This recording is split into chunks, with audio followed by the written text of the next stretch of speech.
안녕하세요, 직진입니다. 오늘은 3부 58화가 나온 날이죠. 저는 3월 23일날 이 영상을 찍었습니다. 오늘의 관전 포인트들입니다. 첫 번째, 레파 부부는 애엄마로서 아가들을 키우기 위해 집화장이 되었다는 설정이었네요. 하루에 2발뿐인 반쪽짜리 하이랭커라고 놀림받을 만한 플레이를 펼친 것은 맞습니다. 아가들의 예쁜 삶을 위해 엘파시온 형을 이용하다니 죽임받아 마땅합니다. 두 번째, 레파 부부는 총알 2방의 살상력을 가지는 것으로 관리자와 계약을 했다고 하는데, 자하드와 십가주의 블로불사처럼 100층의 관리자와 계약을 하는 건지 아니면 다른 관리자들과도 계약이 가능한 건지 모르지만 레파 부부가 하이랭커와 지위 욕심 때문에 그런 계약을 한 것으로 보입니다. 세 번째, 예전 리뷰에서 제가 둠이 너무 설명충 같았다고 한 적이 있었는데 레파 부부의 이런 긴 자기소개 설명은 일정 부분 필요하다고 봅니다. 자기가 톡백으로 얘기하기에도 내용이 너무 길고 누구랑 얘기할 만한 상호작용 상대가 없기 때문에 아예 주책맞은 아줌마 컨셉으로 이런 식으로 표현하는 건 좋았다고 생각합니다. 랭킹 278위가 어떻게 에반케를 한방 컷하냐 라는 말들이 많았기 때문에 그것을 충분히 설명하기 위한 작가님의 장치라고 느껴졌습니다. 네 번째, 화이트가 힘이 돌아오면 돌아올수록 여유로워지는 게 느껴지는 장면이었습니다.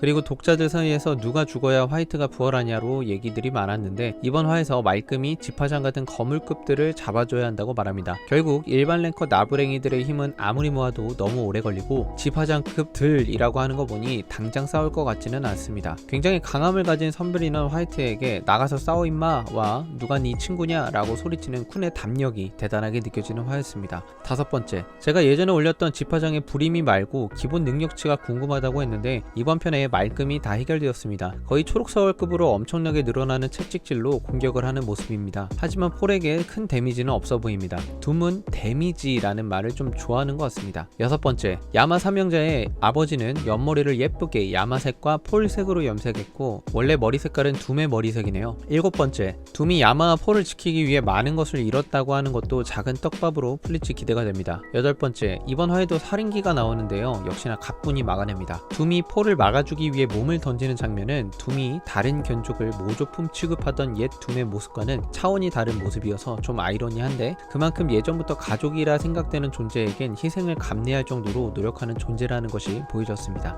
아홉 번째, 도코코가 투구를 벗었는데 드러난 얼굴을 보니 카리스마가 확 죽습니다. 개인적으로 다시 썼으면 좋겠을 정도로 어차피 죽을 캐릭이니 공들일 필요는 없습니다. 열 번째, 전투 의지를 꺾는다는 의도와 함께 군단 측의 세력을 모조리 읊습니다. 도코코의 친절한 설명에 힘입어 군단층의 핵심 인물을 보면 4군단은 라이볼리 군단장, 칼라반 중대장, 레파 부부, 도원, 도코코 플러스 집화장 2명 정도로 볼 수 있고 5군단은 야스라차, 자하드 군단, 쿤 마스체니 자하드 이렇게 총 9명의 주요 하이랭커들이 있고 밤팀은 야마, 에반켈, 차, 소, 케렐람, 둠, 폴, 화이트, 소피아, 카라카 이렇게 총 10명 정도의 세력이 있습니다. 11번째, 야스라차가 그것을 가져오기 잘한 것 같군이라고 말하는데 아마도 야스라차의 불임이 동물일 수도 있고 아니면 야마의 전신의태를 보고 말했던 자격과 관련된 것일 수도 있고 또 죽은 줄 알았던 삼형제의 아버지라든가 인질로 데려갔던 야마의 동료들이라든가 이렇게 추측해보지만 막상 드러나면 맞질 않습니다. 인질극을 다시 벌여야 바가라브와 견족의 연구를 도와줬던 의외의 인물에 대한 떡밥이 같이 풀릴 것으로 보여서 기대가 됩니다. 12번째, 폴이 단숨에 반신일 때까지 성공해버립니다. 사실 아직 보여줄 것이 많이 남은 집화장에게 대항하기 위해 급히 레벨업이 이루어진 느낌이 없잖아 들지만 깊이 따지고 들면 댓글창이 어지러워지니 여기까지만 말하고요. 어쨌든 폴의 일태는 반신이든 뭐든 다 비주얼이 예쁩니다. 13번째, 맹견의 표효를 맞은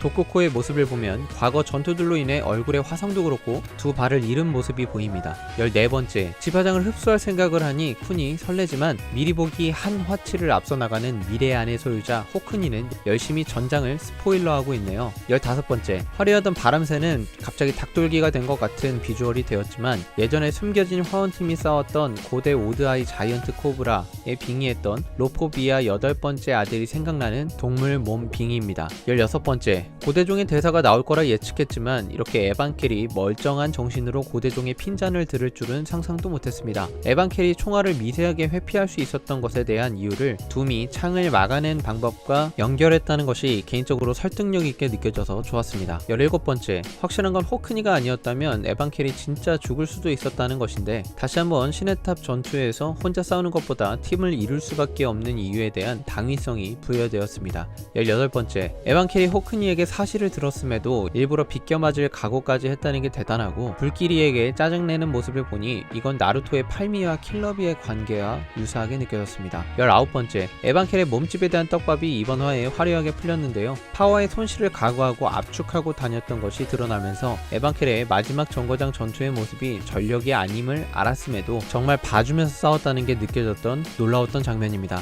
20번째, 작가님이 후기에서 여자라고도 하기 힘든 상태라고 말한 떡밥이 풀렸습니다. 에반켈의 가운데 눈은 불길이의 눈이었다는 사실도 알게 됐네요. 레파브브가 에반켈에게 탈탈 털릴 모습이 벌써 눈에 선하네요. 약하긴 하지만 레파브브와 발악하고 있는 지파장 엘파시온 정도의 영혼이 모이면 화이트 힘의 90%는 채워지지 않을까 생각해봅니다. 오늘 리뷰는 여기까지입니다. 시청해주셔서 감사합니다.